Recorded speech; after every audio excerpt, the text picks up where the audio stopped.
Officer Gérard John was on his usual patrol, cruising the quiet roads near the woods in his police car. The night was still. Two teenage hitchhikers standing by the roadside, waving desperately for a ride. Gérard slowed down, rolled down his window and asked, "Need a lift?" The girls, relieved, hopped in without hesitation. As the car moved along, the conversation was light, even friendly. But then Gérard's tone shifted. "Nature's call," he said with a strained smile. "Can't hold it much longer." With that, he veered off the main road, steering the car into the shadowy woods. The girls exchanged glances, the dense trees swallowing what little light remained. Then, in the chilling silence, Gérard John Schaefer, with a cold, menacing glare, aimed his gun at them. "Out of the car," he barked. The girls, later identified as Pamela Wells and Nancy Trotter, trembling. They obeyed as he forced them to walk deep into the shadowy woods. At a secluded spot, Gérard retrieved a bundle of rope from his vehicle and tossed it to Pamela. "Tie her to the tree," he ordered, his voice void of mercy. Pamela's hands shook violently as she bound Nancy under his watchful eye. Once Nancy was secured, Gérard methodically tied Pamela to another tree, tightening the knots with calculated precision. Suddenly, his police radio crackled to life a call from the station. His jaw clenched in frustration. Turning to the bound girls, his voice dropped to a chilling growl. "I'll be back for you," he sneered, before walking off into the darkness. But when Gérard returned, the clearing was empty. The ropes hung loosely on the trees. Panic flickered in his eyes. Both the girls had escaped. Knowing they would report him, Gérard quickly reached for his radio, masking rage with a calm tone as he called his superior officer. The superior officer voice crackled through the radio, firm and unyielding. "Gérard, return to the station immediately." Unease tightened in Gérard's chest as he pulled into the precinct. Inside, his worst fear materialized. The one of the teenage girls, pale but determined, pointed directly at him.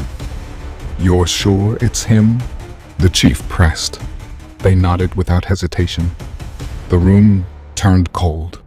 Gérard's badge and gun were stripped from him, his rank erased in an instant. Arrested on charges of false imprisonment and assault, he was marched into a cell. Days later, he walked free on bail, but the walls of justice were beginning to close in. A father and son, collecting cans in the woods, caught a foul stench. Following it, they stumbled upon a horrifying sight. Two decomposed bodies, one in jeans, the other naked. Shocked, they called the police without delay. The scene was chilling. The two bodies had been bound, murdered, and decapitated post-mortem. Their spines were severed, bones shattered, and one suffered a gunshot to the jaw. A banyan tree bore signs they had been suspended, its bark worn and carved with the initials GJ. The victims were later identified as Susan Place and Georgia Jessup.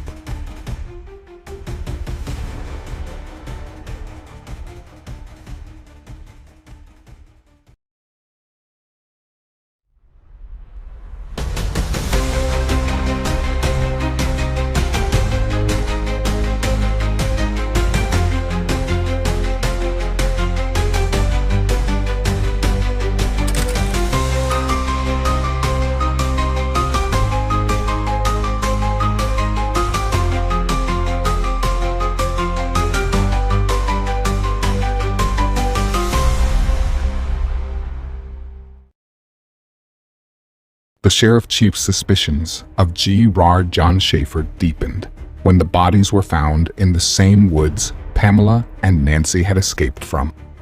The ropes on the trees and the initials G.J. led police to search Gérard's home. By then, Gérard was already in prison for assaulting Pamela and Nancy.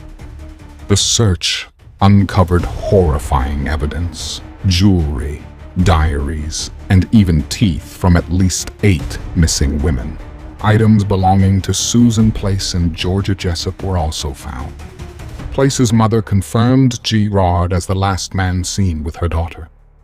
It became clear Susan and Georgia were not his only victims. Even though there are no direct evidences, he was linked to almost 30 missing women.